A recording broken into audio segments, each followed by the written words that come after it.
Hello everyone, welcome back to my channel. आज की हमारी क्लास डेविस के भौगोलिक चक्र सिद्धांत पर रहेगी कि किस तरह से एक जो सतरूप है वो उत्थित होता है और किस तरह से उसका उत्थान होने के बाद अपर्दन क्रियाएं जो है उस पर लगातार इफेक्ट पहुंचाती रहती है और वो समतल प्राय मैदान में परिवर्तित हो जाता है। तो चलिए देखते हैं किस तरह से हमारे जो डेविस महोदय है इस सिद्धांत को प्रस्तुत करते हैं। तो डेविस महोदय का सिद्धांत करने से पहले कुछ एक सिद्धांत है जो कि एग्जाम में बार बार पूछे जाते हैं। जो सन है वो पूछ लिया जाता है। तो यहाँ पे देखिए जो डेविस महोदय है, डेविस महोदय ने 1899 में डेविस महोदय है, इन्होंने 1899 में डेविस का जो भौगोलिक चक्र सिद्धांत है ये दिया था। इसके अगर देखोगे तो 1905 में शुष्क अपर्दन चक्र की संकल्पना भी किसने दी थी? डेविस महोदय ने दी थी। ये जो डेविस महोदय है इन्होंने शुष्क क्षेत्रों में अपर्दन किस प्रकार से होता है तो ये देखा और उसी से संबंधित अपना एक शुष्क अपर्दन चक्र का जो सिद्धांत है वो प्रस्तुत किया है। इसके अगर आप देखोगे 1911 में बीडी महोदय, 1918 में स्वेजिक महोदय और 1921 में सैंडर्स महोदय जो थे इन्होंने चूना पत्थर के जो क्षेत्र है उसमें भूमिगत जल के द्वारा जो कास्ट अपर्दन चक्र है उसकी संकल्पना प्रस्तुत की थी। तो पूछा जाता है कि भूमिगत जल के द्वारा कास्ट अपर्दन चक्र की जो संकल्पना है वो किन्होंने प्रस्तुत की थी? तो ये बीडी, स्वेजिक और सैंडर्स महोदय। ठीक है, इसके बाद आता है परिहिमानी अपर्दन चक्र की संकल्पना किसके द्वारा और कब दी गई थी? तो परिहिमानी अपर्दन चक्र की संकल्पना पेरिचियो महोदय के द्वारा दी गई थी और 1850 में दी गई थी। तो चलिए वापस आते हैं अपने डेविस महोदय के सिद्धांत पर। डेविस का जो भौगोलिक चक्र सिद्धांत है ये सिद्धांत जो है किस तरह से प्रस्तुत किया है इन्होंने। अब देखिए जो हमारे डेविस महोदय है इनके सिद्धांत का नाम है भौगोलिक चक्र। भौगोलिक चक्र का मतलब ही यही है कि एक किस तरह से उत्थित भूखंड, ठीक है, किस तरह से अपर्दन चक्र की जो प्रक्रियाएं उस पे प्रभावी होती है और वो जो क्षेत्र है किस तरह से एक समतल प्राय मैदान में परिवर्तित हो जाता है। तो इन्होंने कहा कि जो कोई भी एक स्थिर रूप होता है वो चक्रीय पद्धति या चक्रीय प्रक्रम जो है उस पर प्रभावी होता है। चक्रीय प्रक्रम होता है कि एक जो स्थान है उस पर दो तरह के बल काम करेंगे। पहला जो हमारा है आंतरिक फोर्स, दूसरा हमारा है बाह्य फोर्स। ठीक है, जो हमारे आंतरिक बल है वो आंतरिक बल क्या करते हैं कि एक क्षेत्र पे जो है असमानता या यूं कह सकते हो कि विषमता उत्पन्न करते हैं।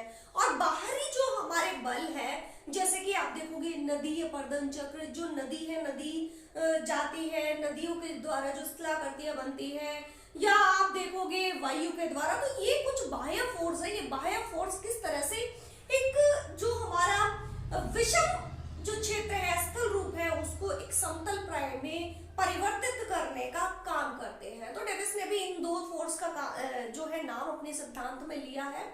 अब डेविस महोदय कहते हैं कि ये एक चक्रीय पद्धति है। पहले एक स्थान है, एक भूखंड है, उसका उत्थान होता है, फिर धीरे धीरे उसमें अपर्दन होना शुरू होता है और फिर लास्ट में वो एक समतल प्राय मैदान के रूप में हमें दिखाई देता है। तो जो हमारे डेविस महोदय है, डेविस महोदय कहते हैं कि किसी एक स्तर रूप का विकास जो है वो तीन चीजों से प्रभावित होता है। तो पहला इन्होंने दिया संरचना, दूसरा इन्होंने कहा प्रक्रम और तीसरा इन्होंने कहा है समय। तो ये तीनों जो है किस तरह से हमारा जो एक स्थलखंड है उसको प्रभावित करते हैं।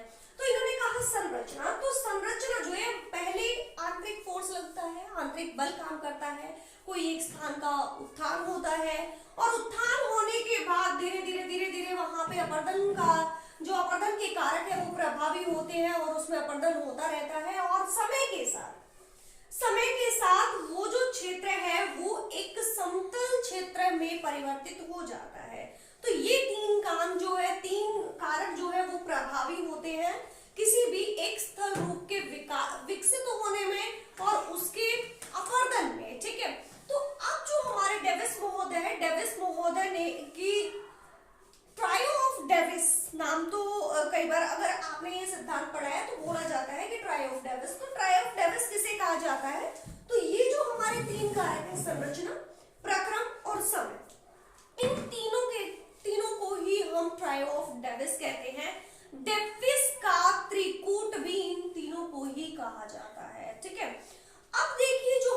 डेविस महोदय कुछ विशेषताएं अपने सिद्धांत में प्रस्तुत करते हैं कि ये डेविस महोदय कहते हैं कि जब तक जो है किसी एक स्थल रूप का विकास होता है, उत्थान होता है, तो उत्थान जब होता है वो बहुत छोटी अवधि का होता है और जो है उत्थान जब तक चलता रहता है तब तक अपरदन शुरू नहीं होता है। ध्यान दीजिएगा कि जब तक उत्थान जो है वो शुरू चलता रहेगा, अपरदन की क्रिया स्टार्ट नहीं होगी और जो उत्थान है वो एक बहुत ही छोटी अवधि में होता है, मतलब जो है उत्थान बहुत जल्दी हो जाता है और जैसे ही उत्थान की क्रिया समाप्त होती है अपरदन स्टार्ट हो जाता है। तो ये बात ध्यान देना, ठीक है। अब ये जो हमारे डेविस महोदय है, डेविस महोदय ने अपने इस सिद्धांत में 3 अवस्थाएं बताई है।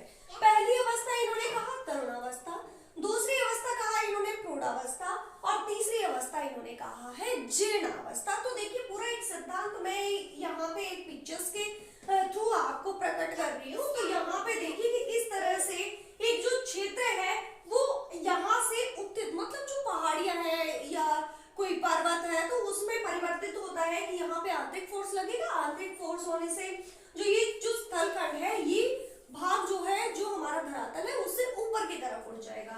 तो यहाँ पे नीचे ऐसे जो मैंने लिखा है ये लोअर कर्व को शो करता है और ऊपर जो यूसी लिखा है ये अपर कर्व को जो यहाँ पे शो करता है।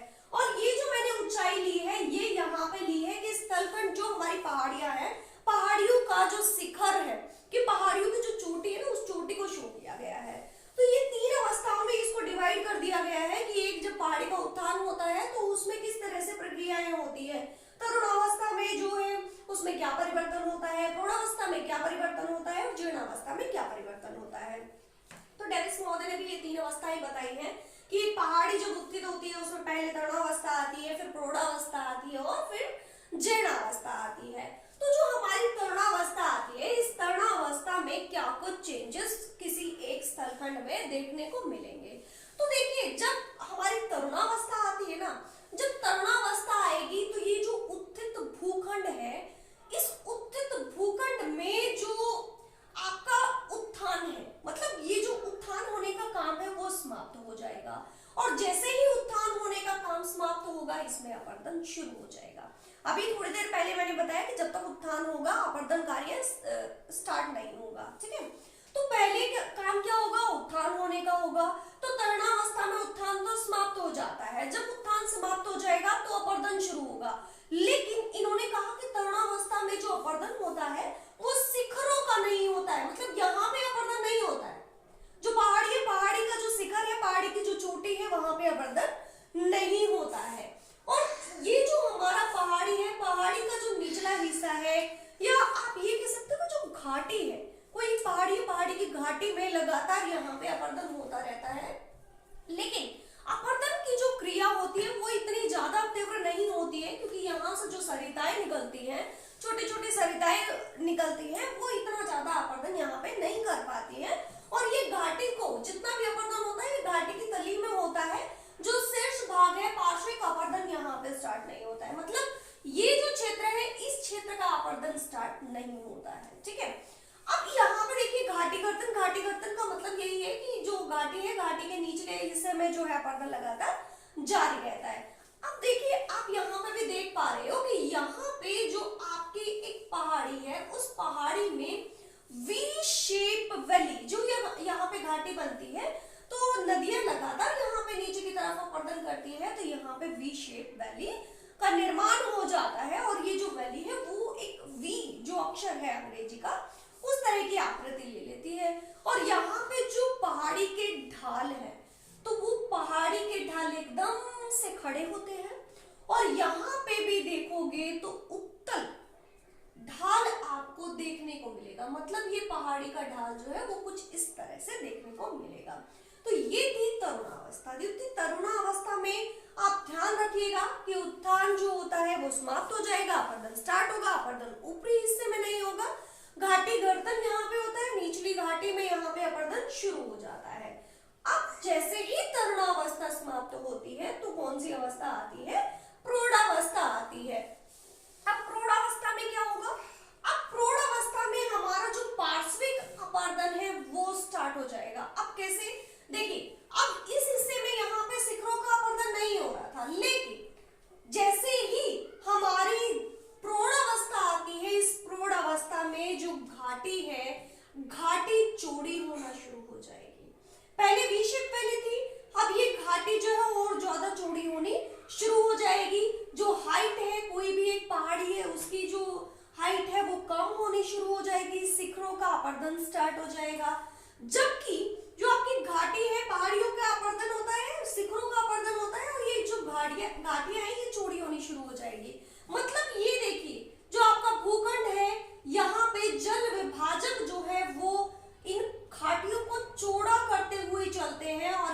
देखिए इनके बीच का डिस्टेंस और यहाँ पे बीच का डिस्टेंस देखिए, ठीक है। तो ये घाटियों को चौड़ा करते हुए निकलते चले जाते हैं और शिखरों का आवर्धन यहाँ पे बहुत ज्यादा होता है। लेकिन जो नदी है, नदी का प्रवाह वेग कम होता है और नदी का प्रवाह वेग कम होने से यहाँ पे जो अपर्दन की क्रिया है, वो अपर्दन की क्रिया जो है घाटी को इतना नहीं काट पाती है, जबकि जो पार्श्विक अपर्दन है, इन हिस्सों का जो अपर्दन है वो स्टार्ट हो जाता है और ये बहुत ज्यादा होता है, ठीक है। ये बात ध्यान रखना।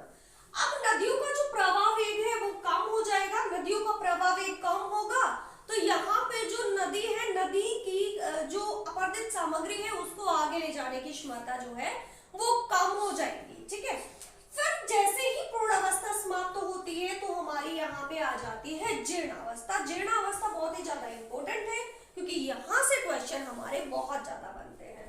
तो जैसे ही जीर्णावस्था आएगी, जीर्णावस्था में देखिए, जीर्णावस्था वैसे तो होती है बुढ़ापा, तो इस यहाँ पे जो हमारी पहाड़ी है, पहाड़ी में भी कुछ इसी तरह की क्रियाएं यहाँ पे देखने को मिलेगी। अब देखिए जो हमारी पहाड़ी है, पहाड़ी का जो शिखर है वो एकदम से कम होता चला जाएगा, शिखरों का अपर्दन बहुत ज्यादा होगा, साथ साथ घाटियां जो है, घाटियां चौड़ी होती चली जाएगी। और जैसे जैसे अब यहाँ पे घाटियां चौड़ी होती चली जाएगी, नदी जो है, नदी का वेग कम होता चला जाएगा और नदी जो है एक मियांडर क्या हो गया, नदी जो है कुछ इस प्रकार की शेप में जो है आगे प्रवाहित होती है, तो नदी एक मियांड्रिक रूप ले लेगी और जैसे ही नदी मियांड्रिक रूप में प्रवाहित होने लग जाएगी तो वहां पे बाढ़ के मैदान का निर्माण होता है, ठीक है। अब देखिए इस क्षेत्र में कुछ ऐसा ही होता है कि जीर्णावस्था में क्या होगा, यहाँ पे जो उच्चावाच है, यहाँ पे जो हाइट है वो घटनी शुरू हो जाएगी और जैसे ही हाइट घटेगी, यहाँ पे जो लेंस है वो जो यहाँ पे पहाड़ी है, पहाड़ी का ढाल जो है वो अवतल ढाल रूप ले लेगा और नदियां मियांडर के रूप में, मतलब यहाँ मियांड्रिक रूप में प्रवाहित होती हुई बाढ़ के मैदान का निर्माण करती है। और जैसे ही बाढ़ के क्षेत्र का निर्माण होगा तो वहां पे जैसे जो हमारी कठोर जो चट्टानें हैं वो एक अवशिष्ट पहाड़ी के रूप में खड़ी दिखाई देती है और जो ये अवशिष्ट पहाड़ी के रूप में खड़ी दिखाई देती है, जो क्षेत्र है यहाँ पे पहाड़ियां जो दिखाई दे रही है, तो इनको कहा गया है मोनार नाग। और ये जो मोनार नाग है, इस मोनार नाग का नाम कैसे रखा गया है, तो ये हमारी एक जगह है न्यू हैम्पशायर। न्यू हैम्पशायर जो है यहाँ पे एक पहाड़ी है, उस पहाड़ी का नाम है मोनार नाग और इस मोनार नाग नाम की पहाड़ी के कारण ही ये जो छोटी छोटी अवशिष्ट पहाड़ियां जो बच जाती है उसको मोनार नाग कहा गया है। अब जैसे ही मोनार नाग जो है, इस मोनार नाग के बाद समतल प्राय जो मैदान बनता है, उस समतल प्राय मैदान को डेविस महोदय ने पेनी प्लेन का नाम दिया है, ठीक है। देखिए जो अवशिष्ट पहाड़ियां बनी उनका नाम रखा गया मोनार नाग और जो समतल प्राय मैदान, जो समप्राय मैदान का निर्माण हुआ तो उसको कहा गया पेनी प्लेन। लेकिन पेनी प्लेन महोदय जो आए, पेनी प्लेन महोदय के बाद में एक और जो है ज्योग्राफर आए जिनका नाम था क्रिकमेन। अब क्रिकमेन ने जो डेविस महोदय है, इस डेविस महोदय की संकल्पना में जो है वो संशोधन किया और इन्होंने कहा कि लास्ट में जो समप्राय मैदान बनते हैं ना, उनका नाम पेनी प्लेन नहीं, पेन प्लेन होना चाहिए। क्या होना चाहिए? Pen plain. तो अब हमारे सामने क्वेश्चन आता है कि पेन प्लेन जो नाम यूज किया था वो किसने किया था, तो ये है हमारा पेनी प्लेन और इधर जो हमारा आता है पेन प्लेन। तो ये पेन प्लेन शब्द जो है ये किसने दिया था, तो ये दिया था क्रिकमे महोदय ने। तो ये क्रिकमे ने हमारे डेविस की पेनी प्लेन में ही जो है संशोधन किया था। अब देखिए जो पेन प्लेन है, पेन प्लेन के अगर एक और यहाँ पे शब्द पूछा जाता है पेडी प्लेन। जो पेडी प्लेन शब्द है ये किसने दिया था, तो पेडी प्लेन शब्द दिया था एल.सी. किंग ने। पेडी प्लेन किसने दिया था? एल.सी. किंग ने। पेन प्लेन दिया था क्रिकमे ने और पेनी प्लेन दिया था डेविस महोदय ने।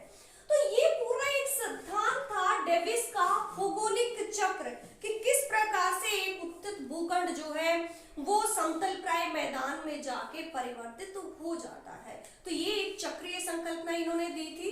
तो आई होप कि आपको डेविस का ये सिद्धांत अच्छे से समझ आया होगा कि किस तरह से उन्होंने जो है ट्रायो ऑफ डेविस मतलब संरचना, पराक्रम और अवस्था जो है किस तरह से किसी एक स्थलखंड को प्रभावित करते हैं, और इनकी जो 3 अवस्थाएं हैं कि एक पहाड़ी भूखंड जो है, जो एक उत्थित भूखंड है, उसमें किस तरह से 3 अवस्थाएं आती है, और 3 अवस्थाओं के बाद जो लास्ट में हमारे पास एक समप्राय मैदान बचता है, और जो हमारी पहाड़ी का उत्थान हुआ था वो एक समप्राय मैदान में जाकर परिवर्तित हो जाता है।